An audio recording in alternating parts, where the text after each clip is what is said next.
Om Swastiastu, Assalamualaikum warahmatullahi wabarakatuh. Shalom nama budaya dan sang pajukan. Perkenalkan, nama saya Nur Skandari, Prodi PGSD semester 5, NIM DS 0323023.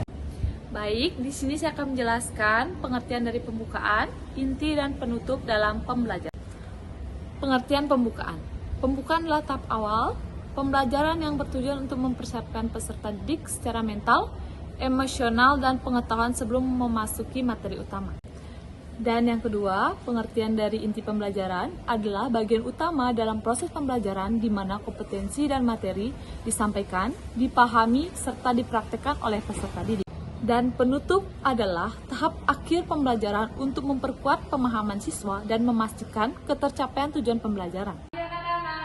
Pagi, Bu. Bagaimana kabarnya hari ini? Sehat. Ada yang hadir hari ini? Ada. Siapa? Dion. Kenapa dia ada hadir? Sakit. Dan jemput teman yang sakit? Sudah. Ya, sebelum kita belajar, kita berdoa untuk buka kelasnya, ikutin doanya. Baik, sebelum belajar, mari kita berdoa. Berdoa dimulai. Berdoa selesai. Ya, kemarin kita sudah belajar tentang ciri-ciri makhluk hidup. Sekarang kita akan belajar tentang macam hubungan antar makhluk hidup. Ada yang tahu apa itu hubungan antar makhluk hidup? Tidak. Nah, sini Ibu akan jelaskan. Hubungan antar makhluk hidup adalah interaksi atau saling mempengaruhi antar berbagai jenis makhluk hidup. Makhluk hidup di bumi tidak hidup sendiri-sendiri. Mereka saling bergantung satu sama lain.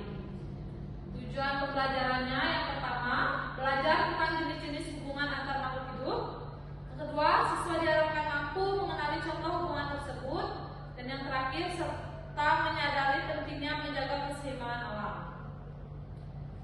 Ada jenis-jenis hubungan antar makhluk hidup. Yang pertama, simbiosis mutualisme. Yang kedua ada simbiosis parasitisme dan simbiosis komensalisme. Simbiosis mutualisme adalah hubungan antar makhluk hidup yang saling menguntungkan. Keduanya mendapatkan manfaat sehingga hubungan ini membantu mereka bertahan dan berkembang biak. Contohnya, kupu-kupu dengan bunga. Kupu-kupu mendapatkan nektar dan bunga terbantu penyerbukannya. Yang kedua adalah kerbau dengan burung jalak. Burung jalak mendapatkan makanan, sedangkan kerbau terbebas dari kutu. Ini ada simbiosis parasitisme. Adalah hubungan antar makhluk hidup yang hanya menguntungkan satu pihak, yaitu parasit. Sementara pihak lainnya dirugikan. Dalam hubungan ini, parasit memperoleh manfaat untuk bertahan hidup, sedangkan inang mengalami kerugian seperti kehilangan nutrisi, terganggunya kesehatan, atau berkurangnya kemampuan untuk tumbuh dan berkembang. Contohnya, yang pertama adalah nyamuk dengan manusia. Nyamuk mendapatkan darah, sedangkan manusia tubuhnya akan menjadi gatal, bisa menyebabkan alergi. Yang kedua ada benalu dengan pohon. Benalu menyerap makanan, sedangkan pohon menjadi lemah. Selanjutnya ada simbiosis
tadi dan kalian sudah bisa menjawab kuis yang Ibu berikan. Sekian pertemuan pada hari ini. Ibu tutup dengan Pramo Santi, Om Santi Santi Om, dan selamat pagi. Terima kasih anak-anak. Sekian materi yang dapat saya sampaikan. Saya akhiri dengan Om Santi Santi Om. Wassalamualaikum warahmatullahi wabarakatuh. Bakti untuk negeri, bekerja bersatu, jaya bersama.